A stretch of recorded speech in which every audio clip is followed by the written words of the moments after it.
Hello friends, சேர்ந்து பரவி serial இனி வரப்போற எபிசோட்ஸ்க்கான ரிவ்யூ தான் பார்க்க போறோம். அடுத்தடுத்த சுவாரஸ்யங்களை தெரிஞ்சுக்கிறதுக்கு இந்த வீடியோவை ஸ்கிப் பண்ணாம கடைசி வரைக்கும் பாருங்க. ஆறுமுகத்தை எப்படியாவது பைரவி கிட்ட மாட்டி விடணும் அப்படின்றதுக்காக நம்ம சஞ்சய் ஆதாரத்தை தேடி அலைஞ்சுக்கிட்டு இருக்காரு. நம்ம சஞ்சய் எதிர்பார்த்த மாதிரியே ஒரு ஆதாரமும் கிடைச்சிருது. கிடைச்ச உடனே பயங்கர சந்தோஷம். பைரவி கிட்ட இருந்து நிரந்தரமா ஆறுமுகத்தை பிரிச்சிடலாம் இதை வச்சு அப்படின்னு ஒரு எண்ணத்தோட இப்போ அன்னபூர்ணி வீட்டுக்கு போறாங்க. போன உடனே சஞ்சயை பார்த்த நம்ம பைரவி இருந்துட்டு, என்ன சஞ்சய் திடீர்னு வந்திருக்க அப்படின்னு சொல்லி கேட்கவும், இங்க பாரு பைரவி, நீ என்கிட்ட ஒரு கேஸ் கொடுத்துருந்த இல்லையா, அந்த கேஸுக்கான எல்லா ஆதாரமும் கிடைச்சிருச்சு, யார் இதை பண்ணதுனோ கண்டுபிடிச்சிட்டேன் அப்படின்னு சொல்றாங்க. அப்படியே சஞ்சய், என்னோட கரும்பு காட்டை அழிச்சது யாரு? நான் அவ்வளோ கஷ்டப்பட்டு எல்லாத்தையும் செஞ்சுக்கிட்டு இருந்தேன், ஆனா அது எல்லாத்தையும் ஒட்டு மொத்தமா வீணா போனதுக்கு காரணம் யாரு அப்படின்னு சொல்லி கேட்கவும், இங்க பாரு பைரவி, இது எல்லாத்துக்கும் காரணம் யாருன்னு எனக்கு தெரியும், இதை சொன்னா நீ ரொம்ப வருத்தப்படுவ அப்படின்னு சொல்றாங்க. இதை கேட்ட உடனே நம்ம ஆறுமுகத்துக்கு பதட்டமாகுது. என்னென்னமோ ஒரு மாதிரி வேர்த்து கொட்டுது. பயத்துல என்னென்னமோ பண்றாரு.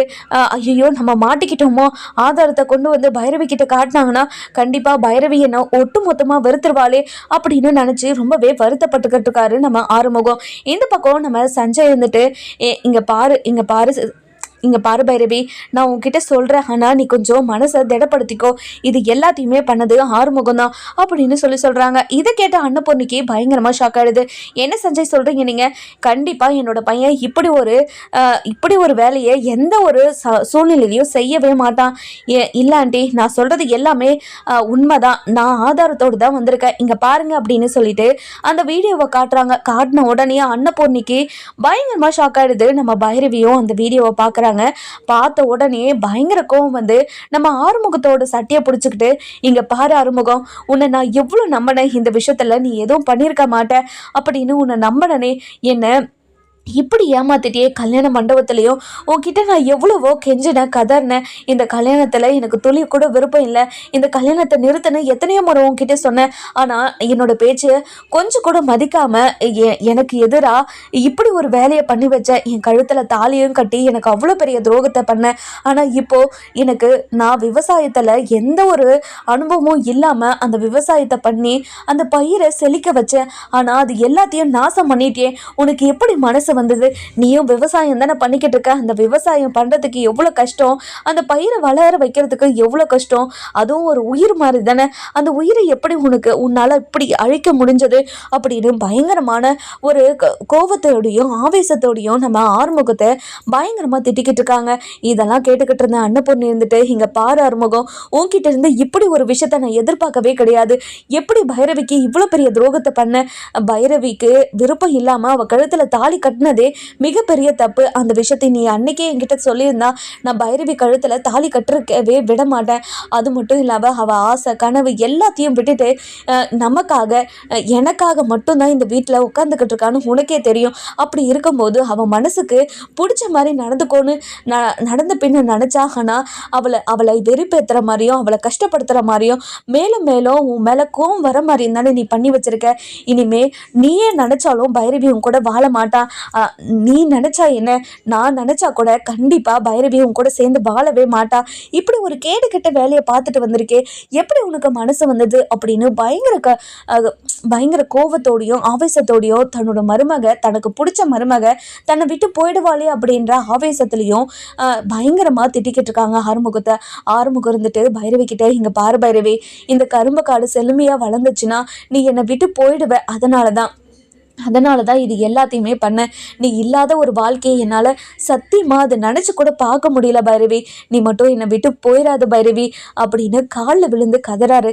அடைச்சி நிறுத்து, உன்ன மாதிரி ஒரு கேவலமான பிறவியை நான் பார்த்ததே கிடையாது, உன்னை பார்த்தாவே எனக்கு அருவருப்பாக இருக்குது, இப்படி ஒரு கேவலமான விஷயத்த பண்ணிட்டு என்கிட்ட எப்படி உன்னால் இப்படியெல்லாம் பேச முடியுது?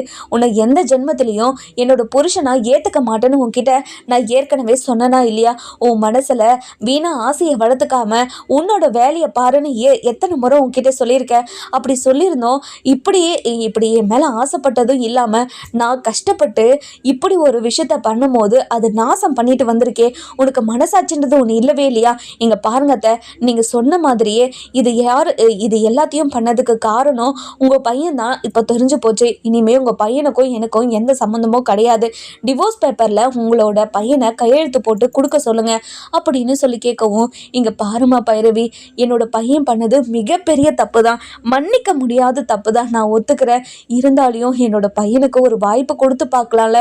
என்னோட பையனை உனக்கு ரொம்ப பிடிக்கும். உன் மனசுக்குள்ள என்னோட பையன் ஆறுமுகம் இருக்கான்னு எனக்கு தெரியும். ஆனால் அவன் பண்ண தப்புல எனக்கே பயங்கர கோவம் வருது. உனக்கு கோவம் வருதில்ல, ஆச்சரியமே கிடையாதுன்னு எனக்கு தெரியும். ஆனால் நீ எனக்கு பிடிச்ச மருமகமா, உன்னை இந்த வீட்டுக்கு மருமகளா கொண்டு வந்தது எவ்வளோ பெரிய பாக்கியம்னு எனக்கு மட்டும்தாம்மா தெரியும். அந்த பாக்கியத்தை இவன் இப்படி நாசம் பண்ணுவான்னு சத்தியமாக நான் எதிர்பார்க்கலாமா?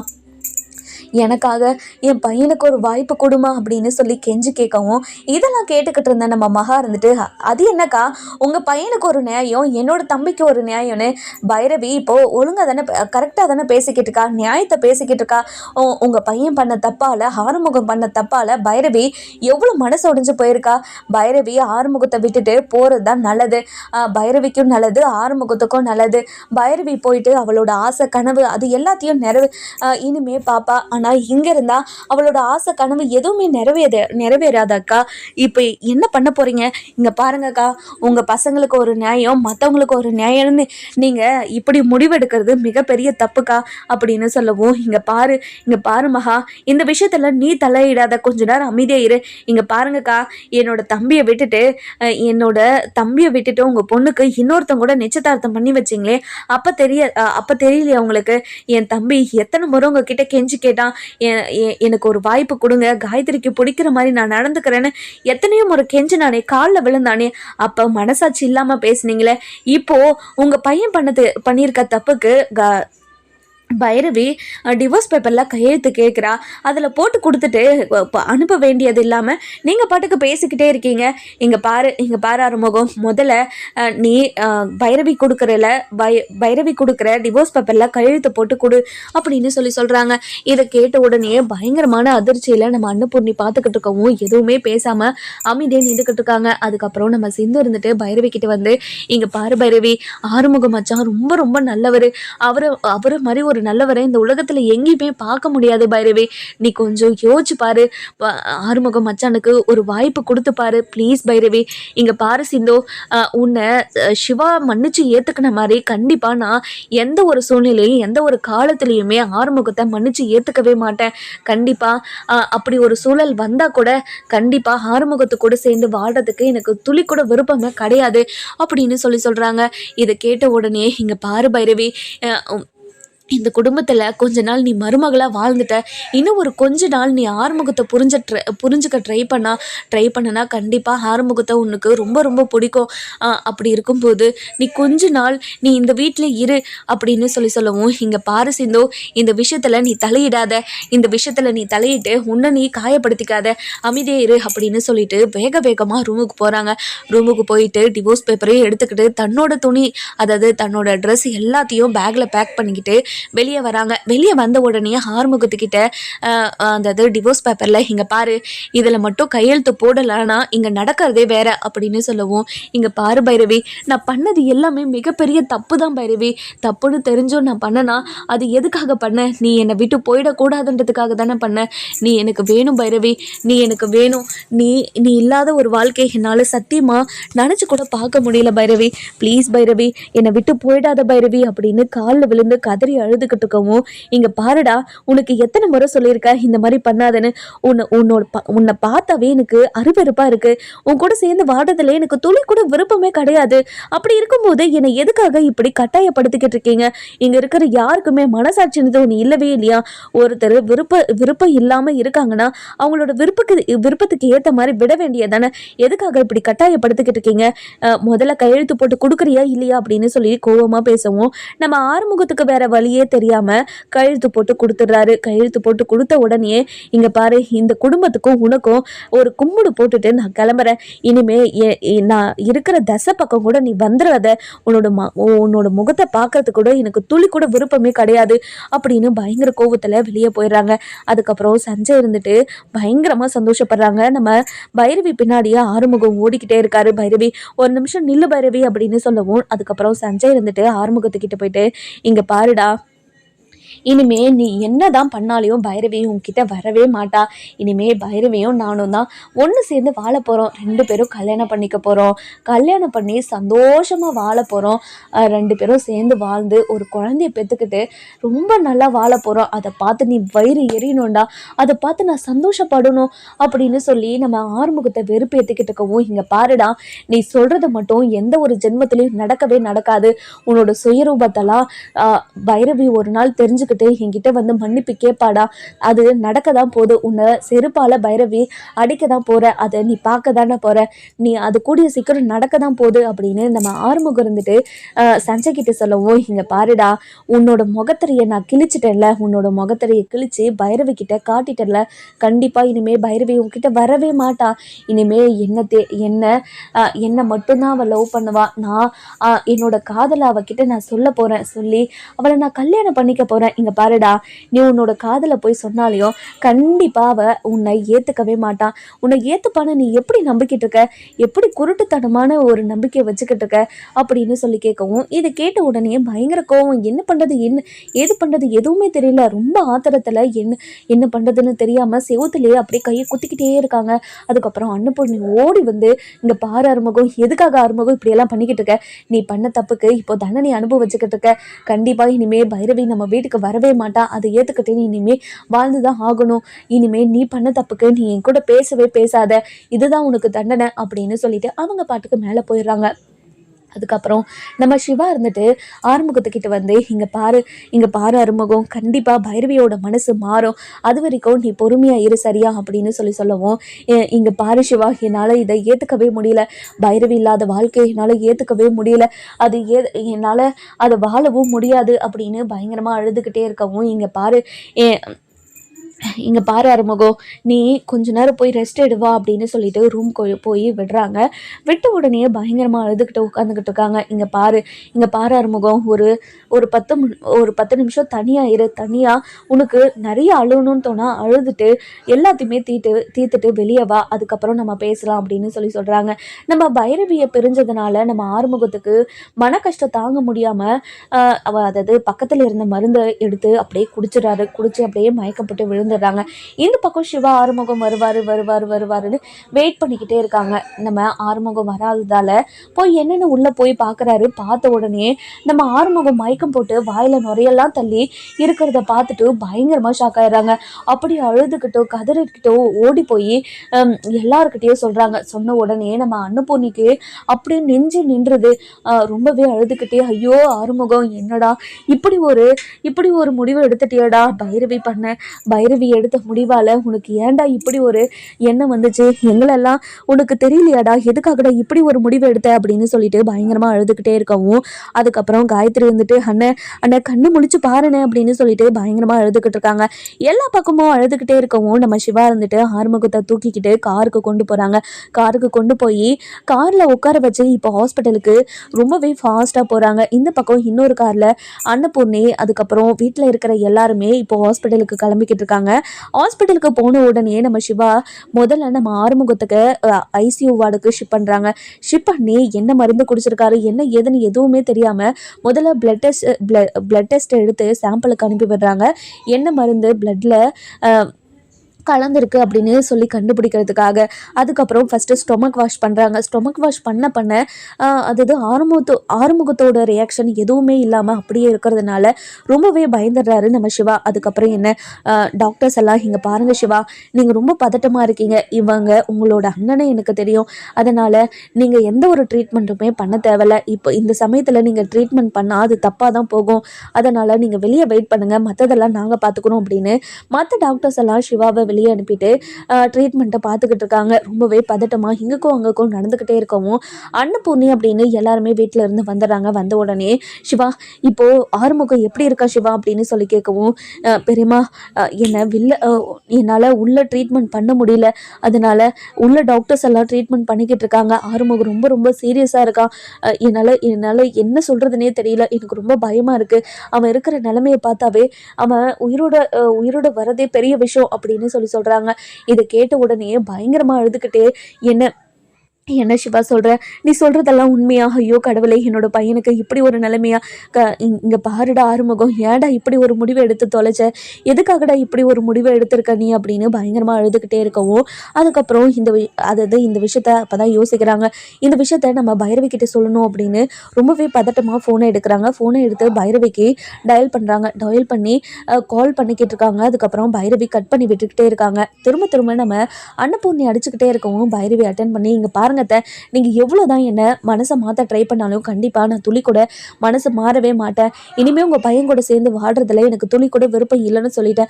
உங்கள் பையன் டிவோர்ஸ் பேப்பரில் கையெழுத்து போட்டும் கொடுத்துட்டாரு. இதுக்கப்புறம் என்னால் உங்கள் பையன் கூட சேர்ந்து வாழ முடியாதத்த, திரும்ப இந்த விஷயத்தை பற்றி என்கிட்ட பேசாதீங்கத்த அப்படின்னு சொல்லவும், இங்கே பாரு பைரவி, ஆறுமுகம் மருந்து குடிச்சிட்டு இப்போது உயிருக்கு போராடிட்டு ஹாஸ்பிட்டலில் படுத்துக்கிட்டுக்காதாமா.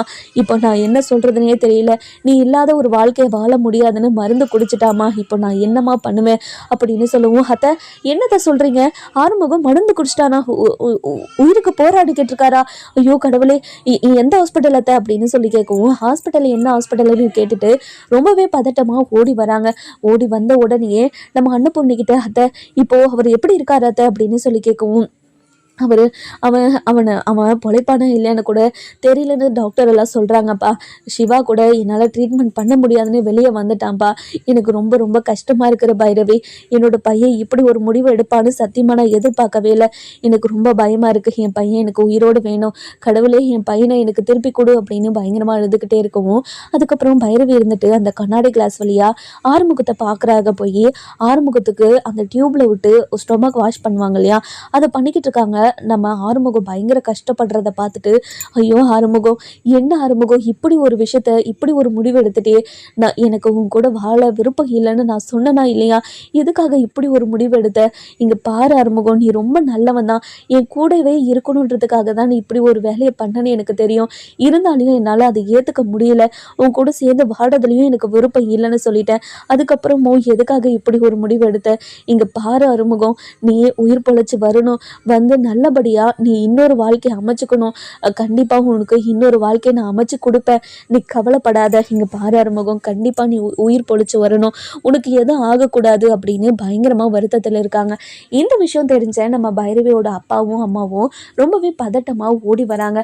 ஓடி வந்த உடனே நீ என்ன நீ ஆச்சு அப்படின்னு சொல்லிட்டு ஒரு பக்கம் பைரவியோட அம்மா கேட்கவும், வா வா வா சாரதா வா, இங்கே பாரு என்னோட பையன் நிலைமையை பாரு. ஐயோ கடவுளே, என்னோட பையன் பண்ண தப்புக்கு பைரவி கோவத்தில் டிவோர்ஸ் பேப்பரில் கையெழுத்தை வாங்கிட்டு கிளம்பிட்டா.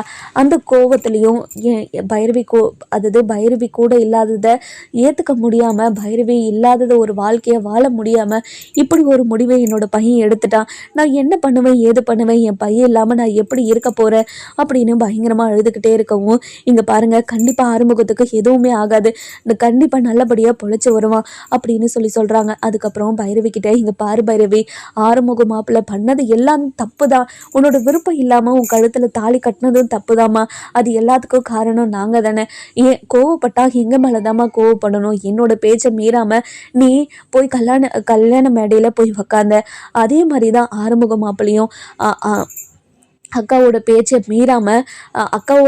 மீறக்கூடாதுன்றதுக்காக தான் போய் மணமேடையில் உக்காந்துருக்காரே தவிர வேறு எந்த ஒரு காரணத்துக்காகவும் இல்லை. 2 பேருமே எந்த ஒரு தப்பும் பண்ணலை. நாங்கள் தான் உங்களுக்கு கல்யாணம் பண்ணி வச்சு பெரிய பெரிய தப்பு பண்ணிட்டோம். உங்கள் வாழ்க்கையை நாங்கள் தான் அழித்தோம். நீ கோவப்படுறதா இருந்தால் எங்கள் மேலே தாம்மா படணும்.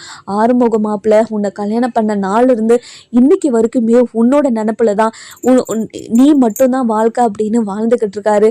எப்போ என்கிட்ட பேசினா இருந்தாலும் பைரவி எனக்கு ரொம்ப பிடிக்கும் அப்படி இப்படின்னு உன்னை பற்றி பெருமையாக பேசிக்கிட்டே இருப்பாருமா. உன்கிட்ட கூட நான் சொல்லியிருக்கேன்ல, இங்கே பாருமா இப்படி ஒரு மாப்பிள்ளை கிடைச்சதுக்கு நீ கொடுத்து வச்சிருக்கணும்னு நானே எத்தனை முறை உன்கிட்ட சொல்லியிருக்கேன். அதை பற்றியெல்லாம் நீ கொஞ்சம் கூட யோசிக்காம ஆறுமுக மாப்பிள்ளையை விட்டு இப்படி வந்துட்டியேம்மா. நீ இல்லாததை நினச்சி நீ இல்லாத ஒரு வாழ்க்கையை வாழக்கூடாதுன்னு மாப்பிள்ளை இப்படி ஒரு முடிவு எடுத்துட்டாரு. உன் மேலே எவ்வளோ காதல் இருந்திருந்தா மாப்பிள்ளை இப்படி ஒரு முடிவை எடுத்திருப்பாரு. இங்கே பாரு பைரவி, இனிமேலும் நீ மாப்பிள்ளையை பிரிஞ்சு இருக்க போறியா? நீ நல்லா யோசிச்சு ஒரு முடிவு எடுமா. கண்டிப்பாக மாப்பிள்ளைக்கு எதுவும் ஆகாமல் அந்த கடவுள் காப்பாற்றி விடுவார். ஆறுமுக மாப்பிள்ளை பொழைக்கிறதும் பொழைக்காமல் இருக்கிறதும் நீ எடுக்கிற முடிவில் தாம்மா இருக்கு. நீ ஒரு நல்ல முடிவாக எடுமா அப்படின்னு சொல்லி நம்ம பைரவி கிட்ட சொல்லவும், என்னப்பா அப்பவும் சரி இப்போவும் சரி ஒரே தப்பை தான் நீங்கள் திரும்ப திரும்ப பண்ணிக்கிட்டே இருக்கீங்க. ஒருத்தரை வற்புறுத்தி ஒரு வாழ்க்கைக்குள்ளே போக வச்சா அவங்களோட வாழ்க்கை சந்தோஷமாக இருக்குமா இருக்காதான்னு நீங்கள் கொஞ்சம் கூட யோசிக்கவே மாட்டீங்க. ஏன்ப்பா இப்படியெல்லாம் இருக்கீங்க அப்படின்னு சொல்லிட்டு ரொம்பவே அழுதுகிட்டே சொல்லவும், இங்கே பாருமா பைரவி, நடந்தது நடந்து போச்சுமா. இதுக்கு மேலே நடந்ததை பற்றி பேசுறதுக்கு நம்மளுக்கு நேரமே கிடையாது. அதே மாதிரி நம்ம நடந்ததை பேசி எந்த பிரயோஜனமும் கிடையாது. அப்படி இருக்கிறப்போ நம்ம நடந்ததே பேசிக்கிட்டு இருக்க முடியாதுமா. ஆறுமுக மாப்பிள்ளைய காப்பாற்றணும். ஆறுமுக மாப்பிள்ளைய காப்பாற்றணும்னா நீ அவனை ஏற்றுக்கணும். மாப்பிள்ளையை ஏற்றுக்கணுன்னா கண்டிப்பாக மாப்பிள்ளையோட உசுறு திரும்ப வந்துடும். உனக்காக மட்டும்தான் உசுரை விடுறதுக்கு தயாராகி இப்படி உயிருக்கு போராடிக்கிட்டு இருக்காரு. நீ போய் மாப்பிள்ளைக்கிட்ட பேசுனா கண்டிப்பாக மாப்பிள்ளை உயிரோடு வரத்துக்கு வாய்ப்பு இருக்குமா. நீ மனசை மாற்றிக்கிட்டே போய் ஆறுமுகத்துக்கிட்ட பேசுமா அப்படின்னு பயங்கரமாக நம்ம பைரவியை கெஞ்சவும், இதெல்லாம் கேட்டுக்கிட்டு இருந்த நம்ம சிந்து இருந்துட்டு, இங்கே பாரு பைரவி, அப்பாவும் அம்மாவும் சொல்கிறது சரிதான். நீ போய் ஆறுமுக மச்சாங்கிட்ட பேசுனா கண்டிப்பாக ஆறுமுக மச்சான் உயிர் பொழைக்கிறதுக்கு வாய்ப்பு இருக்குது. நீ போய் பேசு பைரவி, ப்ளீஸ் பைரவி. நீ பேசுனா ஆறுமுக மச்சான் கண்ணை திறந்துருவார். எனக்கு நம்பிக்கை இருக்குது. நீ போய் பேசு பைரவி அப்படின்னு சொல்லி கெஞ்சி கூத்தாடி நம்ம பைரவியை உள்ளே அனுப்பி வைக்கிறாங்க. உள்ளே போன உடனே நம்ம ஆறுமுகம் இருக்கிற நிலைமையை பார்த்து படுற கஷ்டத்தையும் பார்த்து ரொம்பவே அழுதுகிட்டே, இங்கே பாரு ஆறுமுகம், ஏன் ஆறுமுகம் இப்படி ஒரு முடிவை எடுத்த? உன்னை எனக்கு ரொம்ப பிடிக்கும் தான், நான் இல்லைன்னாலாம் சொல்லலை. ஆனால் உன்னை என்னோட புருஷன் அப்படின்ற நிலைமையில வச்சு என்னால் பார்க்க முடியல. உன்னை என்னோட புருஷனாகவும் ஏற்றுக்கவும் முடியல. அது எப்படி உன்கிட்ட சொல்லி புரிய வைக்கிறதுன்னு தெரியல. நீ ரொம்ப நல்லவன் தான், நான் இல்லைன்னாலாம் சொல்லலை. நீ ரொம்ப நல்லவன், பொண்ணுங்களுக்கு மரியாதை கொடுக்குறவன், எல்லா விஷயத்தையும் நல்லபடியாக இருக்கிறவன் தான். ஆனால் உன்னை என்னோட புருஷனாக ஏற்றுக்க முடியல. அந்த விஷயத்த உன்கிட்ட நான் எப்படி புரிய வைக்கிறதுன்னு தெரியல.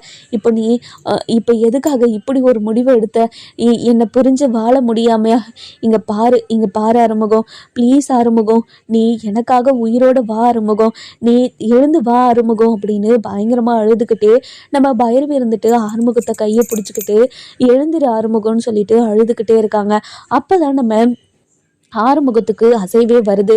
அப்படியே கை காலெல்லாம் அசைக்கிறாங்க. அசைச்ச உடனே ஆறுமுகம் நீ எந்திரிச்சு வந்துருவே ஆறுமுகம் அப்படின்னு சொல்லிட்டு டாக்டர் அப்படின்னு சொல்லிட்டு கத்துறாங்க. அதுக்கப்புறம் டாக்டர்ஸ் எல்லாம் ஓடி வந்து, என்னம்மா சொல்லுங்கம்மா, இங்கே பாருங்க டாக்டர், ஆறுமுகம் கை காலெல்லாம் அசைக்கிறாங்க அப்படின்னு சொல்லவும், சரிம்மா நீ கொஞ்ச நேரம் வெளியேறுமா, மற்றதெல்லாம் நாங்கள் பார்த்துக்குறோம் அப்படின்னு சொல்லிட்டு ஆறுமுகத்துக்கு திரும்பவும் ட்ரீட்மெண்ட்டை ஸ்டார்ட் பண்ணிடுறாங்க. அதுக்கப்புறம் நம்ம பைரவி வெளியே நின்றுக்கிட்டு கடவுளை வேண்டிக்கிட்டு இருக்காங்க. அதுக்கப்புறம் என்ன, நம்ம பைரவியோட அப்பாவும் அம்மாவும், இங்கே பாரு, நான் சொன்னேன் இல்லை பைரவி, ஆறுமுகம் கண்டிப்பாக நீ பேசினா அவன் உயிரோடு வந்துடுவான் அப்படின்னு சொன்னனா இல்லையா? இப்போ பார்த்தியா ஆறுமுகம் கண்ணை முழிச்சிடுற கை காலை அசைக்கிற மாதிரியே உனக்கு தோணுச்சு. டாக்டரும் ட்ரீட்மெண்ட் பார்த்துக்கிட்டு இருக்காங்க. கண்டிப்பாக எனக்கு நம்பிக்கை இருக்குது. நீ மட்டும் ஆறுமுகத்தை ஏற்றுக்கிட்டேன்னா கண்டிப்பாக ஆறுமுகம் பொழைச்சி வந்துடுவான்னு எனக்கு நம்பிக்கை இருக்குது பைரவி. நீ கண்டிப்பாக ஆறுமுகத்தை கூட சந்தோஷமாக 100 வருஷம் வாழணும். அதை என் கண்ணால் பார்த்து நான் சந்தோஷப்படணும் அப்படின்னு சொல்கிறாங்க. இதை கேட்ட உடனே நம்ம பைரவி மனசுக்குள்ள பயங்கர கஷ்டத்தோடையும் அழுகையோடையும் அழுதுகிட்டே இருக்காங்க. அதுக்கப்புறம் நம்ம டாக்டர்ஸ் எல்லாம் வெளியே வராங்க. வெளியே வந்த உடனே, இங்கே பாருங்கம்மா, காட்ஸ் கிரேட், இப்படி ஒரு கேஸை நான் எப்போவுமே பார்த்ததே கிடையாது. இவர் உயிரை பொழைக்க மாட்டாருன்னு நினச்சிக்கிட்டு இருந்தோம். ஆனால் பைரவி இவங்க பேசினதுனால பேஷண்ட்டு என்ன மிராக்கல் ஆச்சுன்னு தெரியல, அவர் உயிர் பொழைச்சிட்டாரு. இனிமேல் அவரோட உயிருக்கு எந்த ஆபத்தும் கிடையாது. இப்போது அவர் நல்லபடியாக இருக்காரு. இன்னும் ஒரு 10 நிமிஷம் இல்லை 15 நிமிஷத்தில் கண்ணு திறந்துருவாரு. அதுக்கப்புறம் நர்ஸ் வந்து உங்ககிட்ட சொல்லுவாங்க, நீங்க போய் ஒவ்வொருத்தரா பார்க்கலாம், எல்லாருமா போய் டிஸ்டர்ப் பண்ணக்கூடாது சரிங்களா அப்படின்னு சொல்றாங்க. அதுக்கப்புறம் என்ன, எல்லாருக்கும் அப்பதான் உசிரே வருது. நம்ம அன்னபூர்ணி இருந்துட்டு பைரவி கிட்ட ரொம்ப ரொம்ப நன்றிம்மா, என் பையன் உசிரை நீ காப்பாத்திருக்க, நான் இந்த உதவியை எப்பவுமே மறக்கவே மாட்டேன், இனிமே உன்னை கட்டாயமும் படுத்த மாட்டேம்மா, உன்னோட விருப்பம் தான், உன்னோட விருப்பத்துக்கு ஏத்த மாதிரி நீ என்ன வேணாலும் பண்ணிக்கோ, இனிமே என்னோட பையனை பத்திரமா பார்த்துக்க வேண்டியது என்னோட பொறுப்புமா அப்படின்னு சொல்றாங்க. அத சரிங்க அத்தை, நான் போய் உள்ள ஆறுமுகத்தை பார்க்கலாமா, இரு பைரவி, நர்ஸ் வந்து சொல்லுவாங்க அப்படின்னு சொல்றவங்க. அந்த நேரம் பார்த்து நர்ஸ் வராங்க. வந்த உடனே நம்ம பைரவியும் உள்ள போய் பார்க்குறாங்க ஆறுமுகத்தை. ஆறுமுகமும் கண்ணு முழிச்சிட்டு, பைரவி வந்துட்டியா பைரவி, இங்க பாரு பைரவி, நீ இல்லாத ஒரு வாழ்க்கையை என்னால் வாழ முடியாது பைரவி, என்னை மன்னிச்சிரு பைரவி, இப்படி ஒரு முடிவு எடுத்ததுக்கு என்னை திட்டலாம் அடிக்கலான்னு கூட உனக்கு தோணும், ஆனால் நீ இல்லாத ஒரு வாழ்க்கையை என்னால் வாழ முடியாது பைரவி, உன்னை அந்த அளவுக்கு நான் லவ் பண்ணுறேன், என்னோட லவ்வை நீ புரிஞ்சுக்கோ, உன்னோட ஆசை கனவு எல்லாத்தையுமே நிறைவேற்றுறேன், இல்லை நான் என்னவா இருக்கணும், என்னவா இருந்தால் உனக்கு பிடிக்கணும் சொல்லு, நான் அப்படியே மாறிடுறேன் அப்படின்னு நம்ம பைரவி கிட்ட கேட்கவும், பைரவி என்ன முடிவெடுப்பாங்க அப்படின்னு நம்ம வர எபிசோட்ல பார்க்கலாம். இந்த வீடியோ உங்களுக்கு பிடிச்சிருந்தா லைக் பண்ணுங்க, சப்ஸ்கிரைப் பண்ணுங்க, மறக்காம பெல் ஐகானையும் கிளிக் பண்ணிக்கோங்க.